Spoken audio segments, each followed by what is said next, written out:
प्यारे बच्चों, कैसे हैं आप?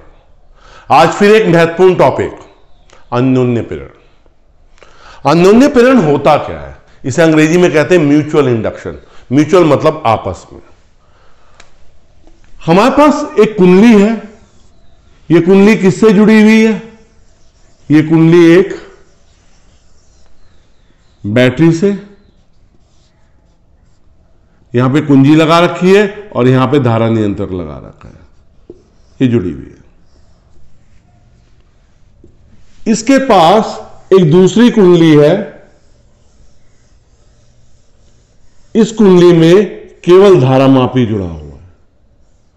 क्या जुड़ा हुआ है? धारामापी जुड़ा हुआ है।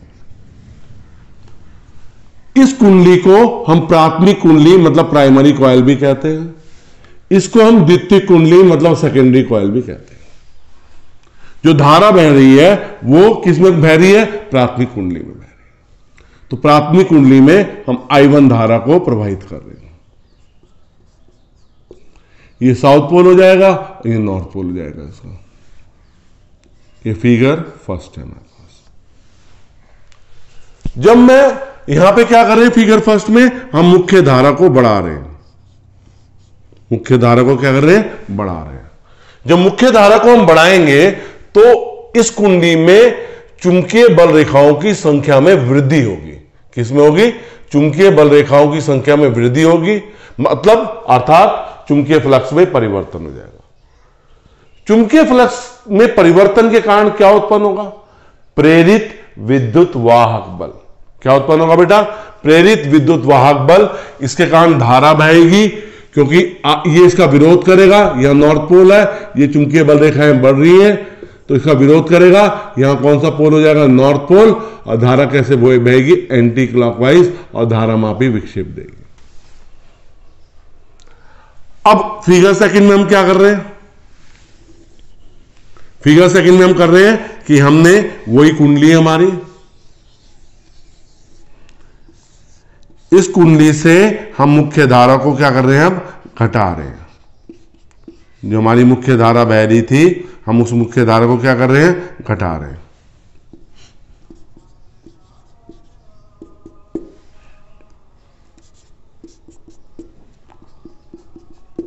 अब I1 को हम घटा रहे हैं तो क्या होगा? इसके पास जो कुंडली हमने रखी है इसमें चुंबकीय बल रेखाओं की संख्या में कमी हो जाएगी। ये साउथ पोल था और ये नॉर्थ पोल था। अब चुंबकीय बल रेखाओं में कमी होगी। यहां तो बहुत सारी चुंबकीय बल रेखाएं जा रही थी, यहां चुंबकीय बल रेखाओं में क्या होगी? कमी होगी, क्योंकि मुख्य धारा घट रही है। तो जब मुख्य धारा घट रही है तो ये इस चुंबकीय बल रेखाओं के घटने के कारण चुंबकीय फ्लक्स में परिवर्तन होगा। चुंबकीय फ्लक्स में परिवर्तन होने के कारण प्रेरित विद्युत वाहक बल उत्पन्न होगा, और ये प्रेरित विद्युत वाहक बल इन चुंबकीय बल रेखाओं के घटने का विरोध करेगा। तो ये इसका मतलब ये अट्रैक्शन करेगा। ये वाला तो यहां पे कौन सा पोल डेवलप हो जाएगा? साउथ पोल, मतलब दक्षिण ध्रुव। और धारा कैसे बहेगी? क्लॉकवाइज। और धारामापी आपका क्या देगा? विक्षेप देगा। वो घटना जिसमें एक कुंडली में धारा परिवर्तन करने से दूसरी कुंडली में क्या प्रेरित विद्युत वाहक बल मतलब प्रेरित धारा उत्पन्न हो जाती है, यह घटना अन्योन्य प्रेरण या जिसे कहते हैं म्यूचुअल इंडक्शन कहलाती है। इसमें होता क्या है? देखिए, इसमें जो द्वितीय कुंडली है हमारी, जो सेकेंडरी, जो प्राइमरी कुंडली है, प्राथमिक कुंडली है, उसमें I1 धारा को बहा रहे हैं। इसमें फेरों की संख्या कितनी है? N1 है। द्वितीय कुंडली के लिए फेरों की संख्या N2 है, और फिर फ्लक्स में परिवर्तन कितना हो रहा है? Φ2 हो रहा है।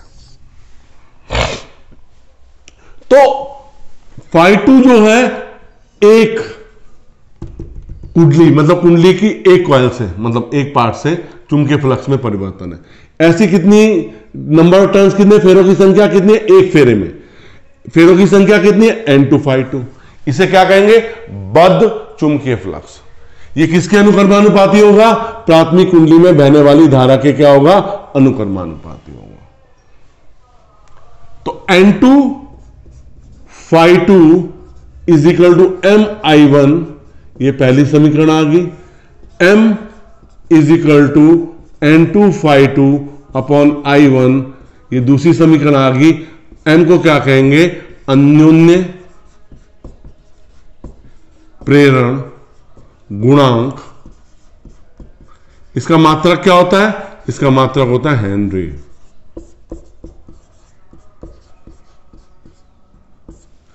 इसका मात्रक क्या होता है आपका? हेनरी होता है। इसे ऐसे प्रदर्शित करते हैं।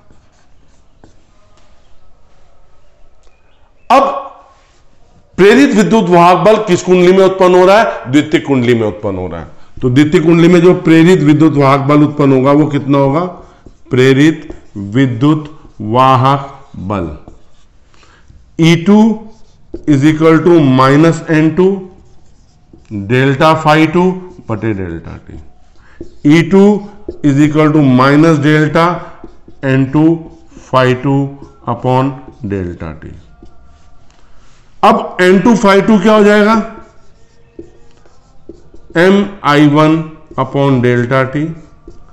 E2 is equal to minus M delta I1 upon delta T. या M का मान कितना हो जाएगा बच्चों? M का मान हो जाएगा minus E2 delta I1 upon delta T. यदि delta I1 upon delta T कितना हो जाए? 1 एम्पियर प्रति सेकंड हो जाए तो M किसके बराबर हो जाएगा? मॉड ऑफ M2 E2 के बराबर हो जाएगा।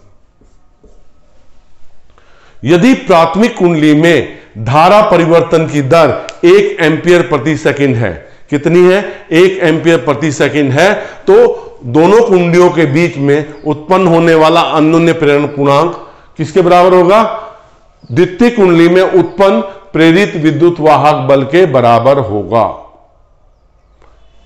अब 1 हेनरी की परिभाषा, किसकी परिभाषा? 1 हेनरी की परिभाषा। 1 हेनरी की परिभाषा के लिए हम क्या करेंगे? Delta I1 upon delta T कितना हो जाएगा? 1 एम्पियर प्रति सेकेंड। तो और E2 कितना हो जाएगा? 1 वोल्ट। तो M किसके बराबर हो जाएगा?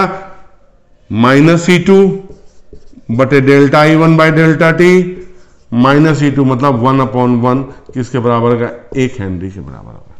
यदि किसी कुंडली में, यदि 2 कुंडलियां हैं जो आसपास रखी हुई हैं, यदि प्राथमिक कुंडली में धारा परिवर्तन की दर 1 एम्पियर प्रति सेकंड है, उसके कारण द्वितीय कुंडली में 1 वोल्ट का प्रेरित विद्युत वाहक बल उत्पन्न हो रहा है, तो दोनों कुंडलियों के बीच उत्पन्न अन्योन्य प्रेरण गुणांक किसके बराबर होगा? 1 हेनरी के बराबर होगा। किसके बराबर होगा? 1 हेनरी के बराबर होगा। बच्चों इसमें क्या चीज है? इसमें एक चीज है कि प्राथमिक कुंडली में हम धारा को परिवर्तित कर रहे हैं, उस धारा परिवर्तन होने के कारण द्वितीय कुंडली में क्या हो रहा है? चुंबकीय फ्लक्स में परिवर्तन हो रहा है। इस चुंबकीय फ्लक्स में परिवर्तन होने के कारण द्वितीय कुंडली में प्रेरित विद्युत वाहक बल उत्पन्न हो रहा है। यह घटना क्या कहला रही है? अन्योन्य प्रेरण घटना कहला रही है। प्यारे बच्चों, अगर आपको मेरी वीडियो अच्छी लग रही है, मैं वीडियो को लाइक जरूर कीजिए, शेयर भी कीजिए, और मेरे चैनल को सब्सक्राइब नहीं किया तो सब्सक्राइब जरूर कीजिए। आपको इसी तरह इंपॉर्टेंट टॉपिक में वीडियो उपलब्ध होती रहेगी। मेरे चैनल में आपको सभी प्रकार की वीडियो उपलब्ध है, क्या वो थ्योरी की हो, न्यूमेरिकल हो, प्रैक्टिकल्स हो, तो फिजिक्स को आप एंजॉय कीजिए। बहुत बहुत धन्यवाद।